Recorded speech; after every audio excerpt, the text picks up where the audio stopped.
भैया भैया आज ऋषभ बेटा का बर्थडे भी है।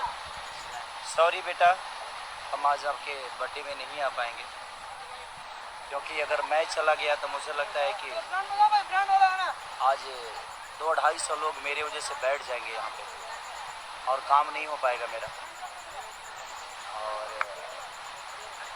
थोड़ा अर्जेंट है, बट कोई नहीं, हमारा आशीर्वाद अपने बेटे के साथ है। और मेरा ही नहीं, मुझे लगता है कि मुझे प्यार करने वाले हर आदमी आपका पोस्ट कर रहा है और आपको सेलिब्रेट कर रहा है। मैं आपके पास नहीं आऊँगा अभी, आज नहीं, कल परसों में आ जाऊँगा। काम है, जितने भी आपके अंकल हैं सबके मनोरंजन के लिए ही वर्क कर रहा हूँ। जितने लोग विश किए हैं मुझे नहीं जाने देने में इनका बहुत बड़ा हाथ है क्योंकि इन्हीं का गाना है 3 गाने का शूट है और ये, इसलिए मैं नहीं आ पा रहा हूँ बेटा। तो happy birthday to you Rishabh, आपको ढेर सारी शुभकामना कि आप अपने पिता से भी ऊपर काम करिए और आने वाले भविष्य में आप अपने पिता को भी पीछा छोड़ दीजिए।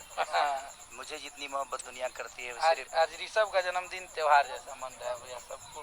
चलिए, सबको दिल से थैंक यू, जो लोग भी पोस्ट कर रहे हैं और जो लोग भी ऋषभ के केक काटने वाले हैं, जो काट लिए